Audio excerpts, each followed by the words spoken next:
Hello everyone. Today I'm going to discuss one very important topic, which is very important for every law student to understand how to read a judgment. The PDF which I have opened in front of you is a collection of some judgments.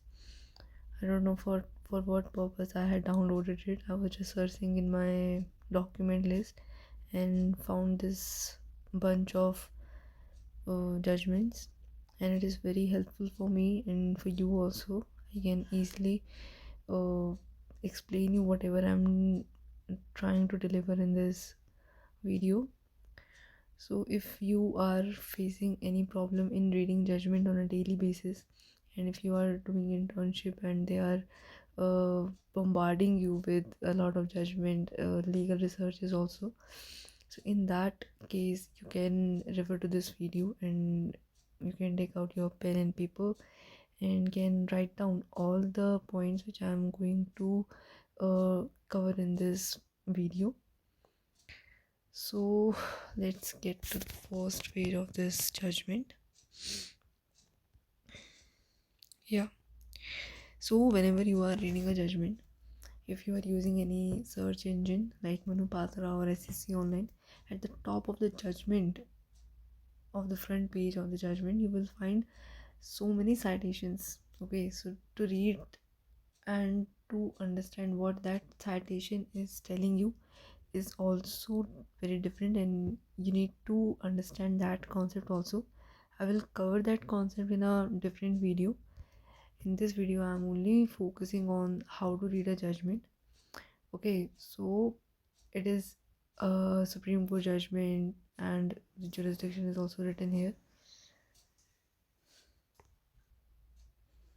and after that the civil appeal number is also written there. Then the case title is there. Case title means uh, the name of the case basically. Here the name of the case is Reserve Bank of India and others versus AK Nair and others. There is one more point that I want to clarify here for you guys, that there are two words which are being used in the case title. First is others and the second one is another. I used to face problem in differentiating between both these terms. I don't know whether you are facing problem or not, but I think I should mention it here. Others means if there is more than one party whose name is need to be written in the case title. Like there are three parties in this, so that is why they are using Reserve Bank of India and others. Others are covering minimum of two parties name. Okay, if in this case there are only two parties in the case, so the case title would be Reserve Bank of India and another. The other person, one more person is there in the case. Okay, so this was the point, and let's just get start with the judgment. Okay, so there are, as far as I have observed reading the judgment, there are two kind of judgments. First is which are based on the facts. Okay, so if there is any civil case going on in the lower court and then it uh, got challenged in the higher court, then it got challenged in the high court, and then it come in before the Supreme Court. So in that case they would write facts of the case in some judgment. It based on the judges only, as per me, that whether they want to write the facts of the case or not, to understand the answer to which to the question they have mm, given in the judgment. First thing. Second is, if the judgment is completely covering the law point, then you will hardly find any facts of the case in that judgment. Okay, so the case which you can read in my video is of the latter one. The law point is discussed here. It is on the reservation point. Okay, the recent case which is came up actually. Okay, so firstly they have covered two things: history of reservation in promotions and history of reservations of disabled person. I think the second point was that. So first they have understood and explained the history of both the topics. Yeah, persons with disabilities.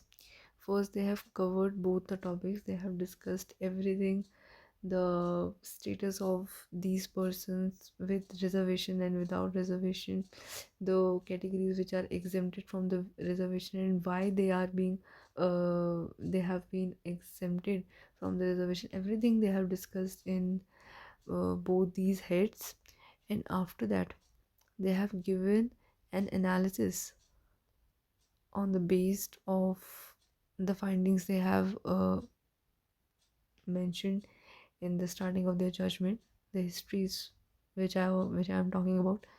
Okay, now they have given their analysis. The analysis is the decision they are delivering in this judgment. Okay, so it's around 3 to 4 page decision.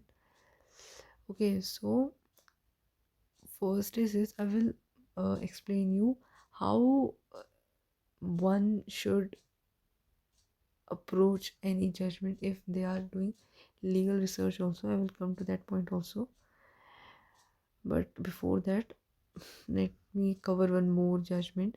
Yeah, so this is the second judgment which I was talking about. The first one which I was talking about, this is that type of judgment. There are some facts of the case. Okay, so yeah, the challenge, just a minute, Reserve Bank of India. Okay, so first they have written the challenge. Okay, so basically they have written the issue on which they are going to deal in this judgment. First is this, second is they have written the facts of the case. Okay, and after that you will find the contentions of both the parties. Refer to this, these all are facts going on.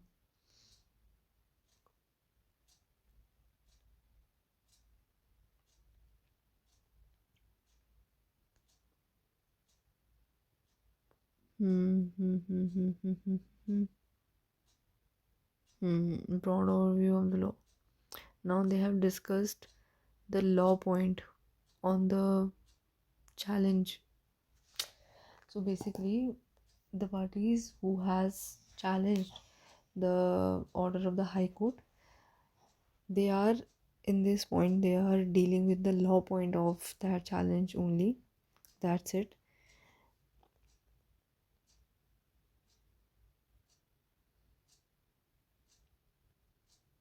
How long is this judgment? I really don't have any idea. They are only judgments, arguments on behalf of the RBI, right? I was just talking about this part only. That first comes the facts, then if there is any law point that they want to discuss, they can discuss, and in some judgment, right after the facts, they come up with the contentions of both the parties, and then they cover the law point on their challenge, and after that they deliver their decision. As you can see, they are covering all the arguments, proceedings before the court, additional affidavits and everything, questions of law raised by the appellants, analysis and decision. That's it. It's a long, it's 35-page judgment. Okay, so it's very normal. Yeah, so these two kinds of judgment you will find whenever you are doing research work in the internship, during your internship, or even if you are reading any topic and you want to have a brief knowledge about that topic, I would recommend you to read as many judgments as you can. I had started reading judgment in my second year only, and Today I know how to read a judgment where I can find the facts and all. So for you also, I would recommend and suggest to read as many judgments as you can. Today also, I feel I wouldn't say that I have mastered this skill. Today also, I find a lot of problem in making an analysis of what exactly I have read in this judgment, or what this judgment is talking about, or what the law point is discussed, and what is the conclusion they have made. Today also I face this problem because the language is very tough. It's a very technical language, and one have to read around 2 to 3 times one judgment, that exactly what the judge is trying to deliver through this judgment. The interpretation skill needs to be very good of every law student if they want to, either they want to come in the practice field, or in the, or one wants to go to judiciary also. Interpretation skill is very important. So yeah, I was saying that while doing legal research also, how you can understand, or how you can find that that particular judgment is important for you or not. For that, just uh okay, you are given with one proposition in the office, and after that you are researching on it. You find one judgment, and you open that judgment. Then you should always search directly the keywords. Like if you are finding, if you have a proposition on bail, okay, and anticipatory bail, let's say, so always first go and search anticipatory bail there, and go through every sentence wherever anticipatory bail is written. If you think that judgment is revolving around your proposition, give it a read. At You should read. I'm not asking you to read the whole judgment of around 90 page or 100 page. No, only read those paragraphs, those segments of the judgment which are talking about anticipatory bail only. Your proposition is on anticipatory bail, go and read all paragraphs of wherever anticipatory bail word is written there. So this is the hack